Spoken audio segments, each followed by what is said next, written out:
آپ کا اصل ساتھی اور آپ کا صحیح تشخص آپ کے اندر کا انسان ہے۔ اسی نے عبادت کرنا ہے اور اسی نے بغاوت۔ وہی دنیا والا بنتا ہے اور وہی آخرت والا۔ اسی اندر کے انسان نے آپ کو جزا و سزا کا مستحق بنانا ہے۔ فیصلہ آپ کے ہاتھ میں ہے۔ آپ کا باطن ہی آپ کا بہترین دوست ہے اور وہی بدترین دشمن۔ آپ خود ہی اپنے لیے دشواری سفر ہو اور خود ہی شادابی منزل۔ باطن محفوظ ہو گیا تو ظاہر بھی محفوظ ہوگا۔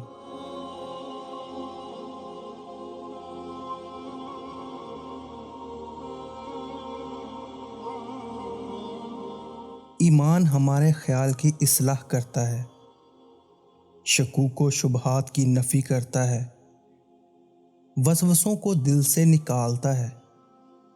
ایمان ہی ہمیں غم اور خوشی دونوں میں اللہ کے قریب رکھتا ہے۔ ہم ہر آزمائش میں پورے اترتے ہیں اور ہم جانتے ہیں کہ خوشیاں دینے والا ہمیں غم کی دولت سے بھی نواز سکتا ہے۔ اللہ تعالیٰ اپنے بندوں کو دولت یقین سے محروم نہیں ہونے دیتا۔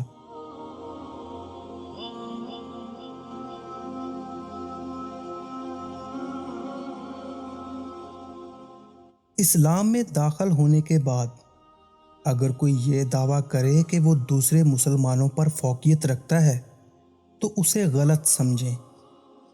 اپنی فضیلت کو فضیلت کے طور پر بیان کرنا ہی فضیلت کی نفی ہے۔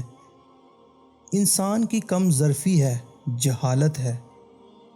اصل فضیلت تو دوسرے کو فضیلت دینے میں ہی ہے، جیسا کہ علم میں دوسروں کو شامل کرنے کا نام علم ہے، ورنہ علم سے دوسروں کو مرعوب کرنا اور احساس کمتری میں مبتلا کرنا تو جہالت ہے۔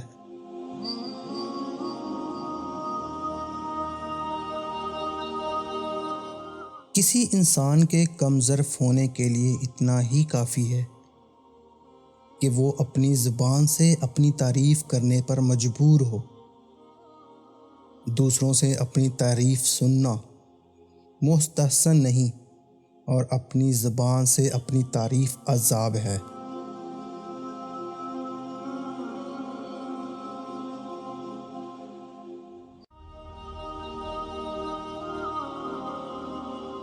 جو شخص اس لیے اپنی اصلاح کر رہا ہے کہ دنیا اس کی تعریف و عزت کرے، اس کی اصلاح نہیں ہوگی۔ اپنی نیکیوں کا صلہ دنیا سے مانگنے والا انسان نیک نہیں ہو سکتا۔ ریاکار اس عابد کو کہتے ہیں جو دنیا کو اپنی عبادت سے مرعوب کرنا چاہے۔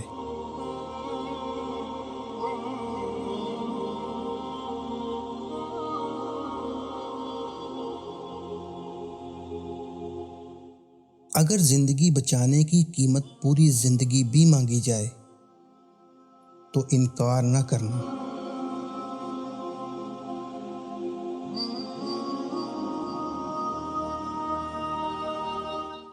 باطن ایک علم ہے، جس کو عطا ہو جائے وہ اسے باطن نہیں کہتا بلکہ ظاہر ہی کہتا ہے۔ علم باطن سے ظاہر میں آتا رہتا ہے۔ اس طرح وہ غیب جس کا علم عطا ہو جائے وہ غیب نہیں کہلاتا۔ غیب وہ ہے جس کا علم بندے تک نہیں پہنچتا، یہ صرف اللہ ہی کے پاس ہے۔ ایسے غیب کا تذکرہ بھی نہیں ہو سکتا، اور اللہ کے لیے کچھ بھی غیب نہیں۔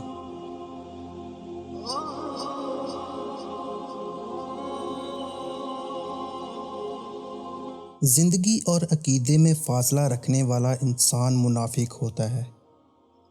ایسا شخص نہ گناہ چھوڑتا ہے نہ عبادت، اور اللہ اس کی سماجی یا سیاسی ضرورت ہوتا ہے، دینی نہیں۔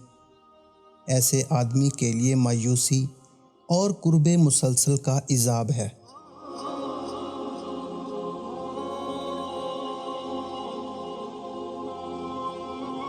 غیر یقینی حالات پر تقریریں کرنے والے کتنے یقین سے اپنے مکانوں کی تعمیر میں مصروف ہیں۔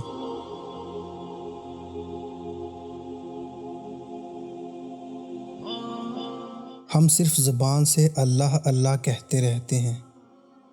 اللہ لفظ نہیں، اللہ آواز نہیں، اللہ پکار نہیں۔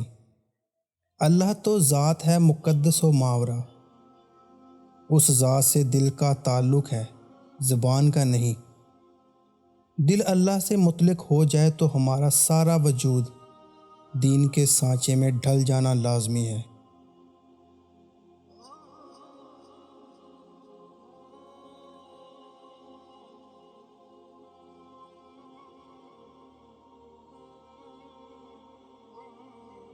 میاں بیوی کو باغ و بہار کی طرح رہنا چاہیے۔ وہ باغ ہی کیا جو بہار سے بیگانہ ہو، اور وہ بہار ہی کیا جو باغ سے نہ گزرے۔ یہ اس کے دم سے ہے اور وہ اس کی وجہ سے۔